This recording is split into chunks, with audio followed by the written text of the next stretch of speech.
Welcome to beyond rainbow. आज हम सुनेंगे द एयर एपिसोड 25। वेयो का पूरा परिवार मैडलिन पैलेस पहुंचा। रोज ने एक्साइटेडली कहा कि उसने कभी नहीं सोचा था कि एक दिन उसे मैडलिन के पैलेस में कदम रखने का मौका मिलेगा।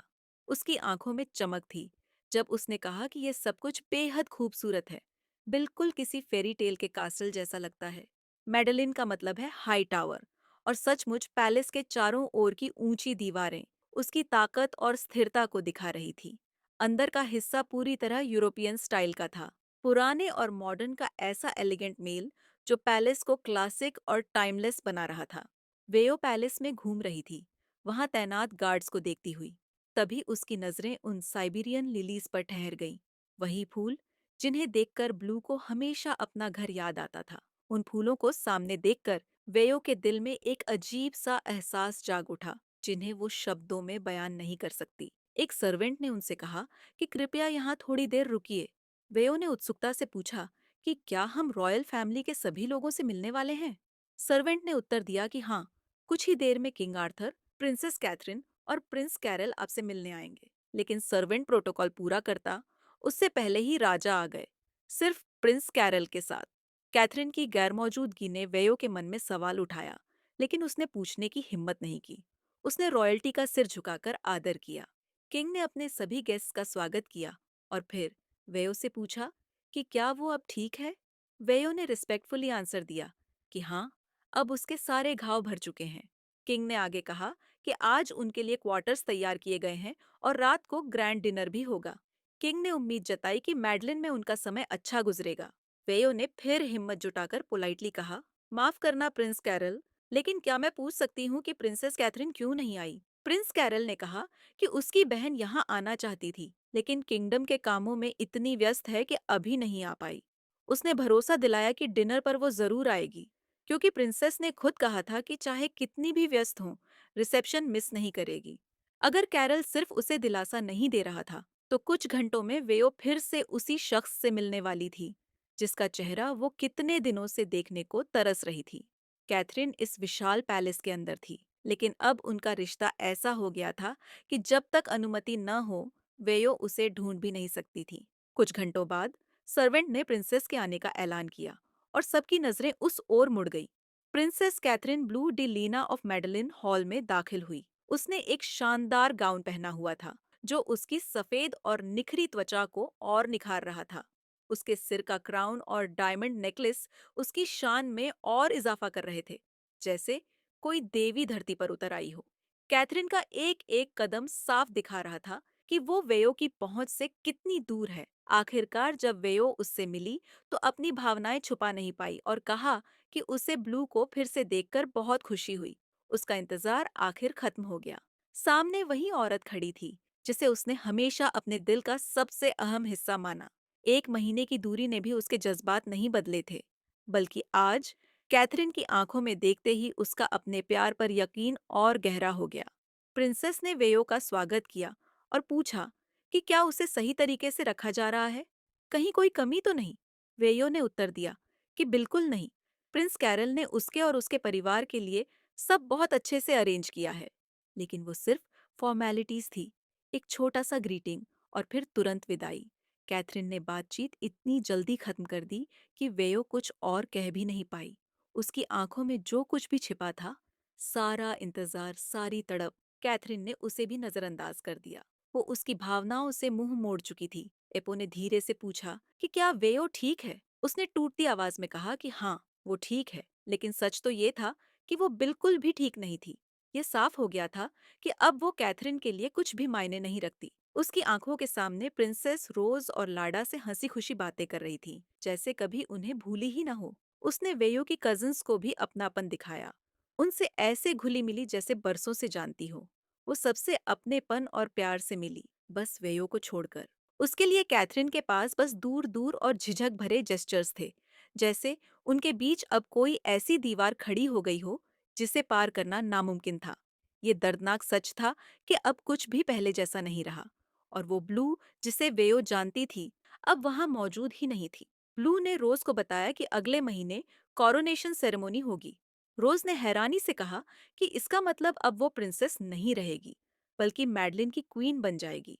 ब्लू ने शांत स्वर में कहा कि चाहे टाइटल बदल भी जाए, वो वही रहेगी। लेकिन सच तो ये था कि ब्लू अब पहले जैसी नहीं रही थी और जल्द ही वो और भी दूर, और भी अनटचेबल होने वाली थी।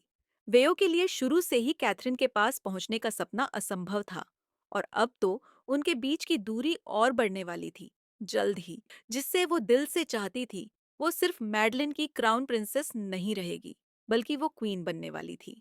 वेयो ने दिल से निकले शब्दों में कहा, कॉन्ग्रेचुलेशंस प्रिंसेस कैथरीन, या शायद अब से उसे क्वीन कैथरीन बुलाने की आदत डाल लेनी चाहिए। ब्लू ने सॉफ्टली कहा कि ये जरूरी नहीं है। वेयो, तुम मुझे पहले की तरह ही बुला सकती हो। लेकिन वेयो ने सिर झुकाकर धीमे से कहा, अब उसमें वो हिम्मत नहीं रही, खासकर तब जब कुछ भी पहले जैसा नहीं रहा।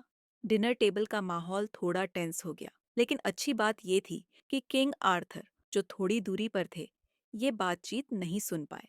वो अपने सेक्रेटरी के साथ राज्य के मामलों पर चर्चा में व्यस्त थे। अचानक उन्होंने पूछा कि वो लोग किस बारे में बात कर रहे थे। ब्लू ने जवाब दिया कि वो अपने दोस्तों को कोरोनेशन सेरेमनी के बारे में बता रही थी।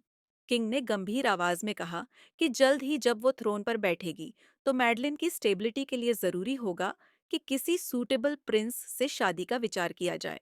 उन्होंने पूछा कि क्या उसने इस बारे में सोचा है, और क्या कोई है जो उसे पसंद हो। ब्लू ने शांत स्वर में कहा कि उसने कभी इस बारे में नहीं सोचा। प्रिंस कैरल ने अपने पिता और बहन कैथरीन की बातचीत को गौर से सुना और देखा।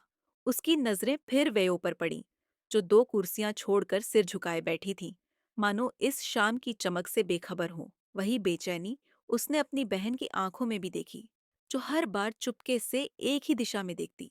लेकिन जब भी वेयो उसकी ओर नजर डालती, कैथरीन तुरंत अपनी नजरें फेर लेती। कैरल को लगा कि शायद कुछ है जो उसे अब तक पता नहीं। अगले दिन प्रिंस कैरल ने वेयो से मुलाकात की और कहा कि उसे खबर मिली है। वो और उसका परिवार मेडलिन में कुछ और दिन ठहरने के बजाय आज ही थाईलैंड लौटने वाले हैं। वेयो ने सॉफ्टली कहा कि कल का बॉल बहुत एंटरटेनिंग था योर हाइनेस, और वो सब बहुत इम्प्रेस्ड हुए। लेकिन उसने अपने परिवार से बात की और सबने तय किया कि अब वे पैलेस में और नहीं ठहर सकते, क्योंकि उन्हें तुरंत थाईलैंड लौटकर अपनी रिस्पॉन्सिबिलिटीज निभानी होंगी। कैरल ने पूछा कि कहीं उनकी तरफ से कोई कमी तो नहीं रह गई। अगर उसे किसी बात की दिक्कत है, तो वो बेझिझक बता सकती है। एज द होस्ट, उनकी कंफर्ट उसकी रिस्पॉन्सिबिलिटी है। वेयो ने हिम्मत जुटाई और सच कहा कि पैलेस में आने के बाद से उसे प्रिंसेस कैथरीन से बात करने का एक भी मौका नहीं मिला। कैरल ने पूछा कि क्या वो कैथरीन से मिलना चाहती है। वेयो ने धीरे से कहा, हाँ, कम से कम जाने से पहले एक बार मिलकर गुड बाय तो कह सके। उसके दिल ने महसूस किया कि वो सिर्फ कुछ फॉर्मल बातें या छोटे छोटे जवाब नहीं कहना चाहती थी। ये उसका आखिरी मौका हो सकता था, कैथरीन के साथ आखिरी पल। आज के बाद पता नहीं वे कब और कैसे मिलेंगे। उसे महसूस हो रहा था कि शायद उनकी कहानी का यही अंत है, एक ऐसा अंत जिसमें गुड बाय तक नहीं था। कैरल ने कहा कि अगर ऐसा है तो वो मदद करेगा, और वेयो इसे उसकी तरफ से धन्यवाद समझे, उस हर चीज के लिए जो उसने उसकी बहन के लिए की थी। कैरल ने वेयो को वहीं थोड़ी देर ठहरने के लिए कहा। वेयो ने हल्का सा सिर झुकाकर प्रिंस के इस काइंड जेस्चर को स्वीकार किया और आइरिस गार्डन में चुपचाप कैथरीन का वेट करने लगी। भले ही कैरल बस उसे झूठी तसल्ली ही क्यों न दे रहा हो, वेयो ने वहीं ठहरकर इंतजार करना चुना। दर्द और इंतजार में कितना वक्त बीत गया, वो नहीं जानती थी। तभी पीछे से एक जानी पहचानी आवाज ने उसे पुकारा। उसने पलटकर देखा तो कैथरीन वहां खड़ी थी, बिल्कुल सामने, सिर्फ हाथ भर की दूरी पर। उसके साथ कोई नहीं था, जैसे उसने जानबूझकर ये पल सिर्फ उनके लिए छोड़ा हो। चारों तरफ का नजारा बेहद खूबसूरत था, शायद रोमांटिक भी, लेकिन वेयो का दिल इतना बोझिल था कि वो किसी खूबसूरती को महसूस ही नहीं कर पाई। कैथरीन ने कहा कि कैरल ने बताया तुम मुझसे मिलना चाहती थी। वेयो ने कहा कि हाँ, मैं तुम्हें आखिरी बार देखना चाहती थी, प्रिंसेस या क्वीन कैथरीन को नहीं। उसने बताया कि वो थाईलैंड वापस जा रही है। कैथरीन ने कहा कि उसे पता है और वो फिक्र न करे, कैरल सब संभाल लेगा। वेयो ने अपने इमोशन को कंट्रोल करते हुए आगे कहा, तो आखिर में हमारी स्टोरी भी एक रोमांस नॉवल की तरह रह गई, बिना किसी हैप्पी एंडिंग के। कैथरीन ने उसकी आंखों में देखा। उसकी आवाज धीमी थी, भावनाओं से भरी हुई, जिन्हें वो दबाने की कोशिश कर रही थी। लेकिन वेयो ने सब देख लिया, उसकी हिचक भी, और उस हिचक की परछाई में अपनी खुद की बिखरी हालत भी। कैथरीन ने कहा, मुझे माफ कर दो वेयो, ये माफी बहुत दर्दनाक थी। उसकी आवाज का बोझ वही था जो वेयो के सीने पर था। कैथरीन ने नजरें झुका ली। शायद वेयो की पीड़ा और निराशा देखने की हिम्मत नहीं थी, लेकिन वेयो को डर इस बात का था कि कहीं कैथरीन भी उसी दर्द और तकलीफ से तो नहीं गुजर रही। शुरू से ही उन दोनों के लिए कोई मंजिल तय नहीं थी। साथ गुजारा हुआ वक्त भले ही छोटा था, लेकिन उसे वो कभी भूल नहीं पाएंगे। वो यादें और एहसास जो उन्होंने पहले कभी किसी और के लिए महसूस नहीं किए, हमेशा उनके साथ रहेंगे।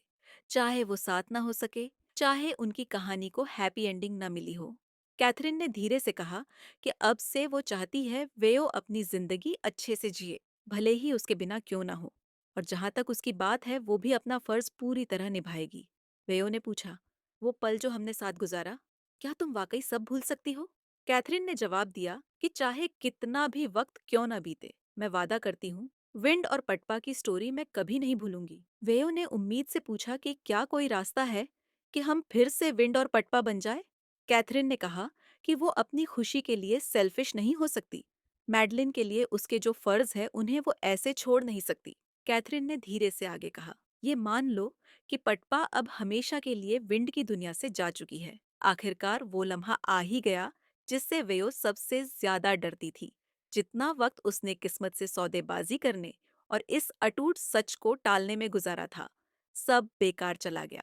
प्रिंसेस कैथरीन के दिल, उसके प्यार और उसके हाथ को थामे रखने की सभी कोशिश नाकाम हो गई। वेयो ने दर्द में कहा, ये ऐसा है मानो जैसे अब तुम्हें मेरी जरूरत ही नहीं रही। कैथरीन ने उसे समझाना चाहा कि वो ऐसा कभी न सोचे, लेकिन वेयो ने आगे कहा, ये प्यार मेरी जिंदगी का सबसे दर्दनाक प्यार था, क्योंकि तुमने मुझे छोड़ दिया इससे पहले कि हमारे बीच कुछ शुरू भी हो पाता। कैथरीन ने उसकी लाल आंखों से बहते खामोश आंसुओं को देखा, जो अपनी कमजोरी छिपाने की कोशिश कर रहे थे। वो आंखें दर्द और टूटे हुए टुकड़ों से भरी थीं, जो उसकी अपनी हालत का ही आईना थी। जैसे हर लम्हे उनका दिल बिखर रहा हो। अगर उनकी रूहों के टुकड़े हवा में उड़ते चले गए हों, तो ये पहचानना नामुमकिन था कि किसका दर्द ज्यादा बड़ा था। वेयो ने धीमे से कहा, आई लव यू, और ये आखिरी बार होगा जब मैं ये कह रही हूँ, चाहे तुमने मुझसे कभी प्यार किया हो या नहीं।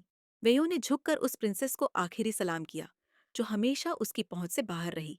उसके अलविदा कहने वाले शब्द किसी तलवार की तरह थे, जो पुराने जख्मों को और गहरा कर गए। लेकिन जितना भी दर्द हो, जिंदगी को आगे बढ़ना ही है। और उसने वही किया, कांपते हुए पैरों को जबरदस्ती आगे बढ़ाया। वहीं दूसरी तरफ कैथरीन भी उल्टी दिशा में चलने लगी। उनके बीच की दूरी बढ़ती चली गई, इतनी कि अब एक दूसरे तक पहुंचना नामुमकिन हो गया।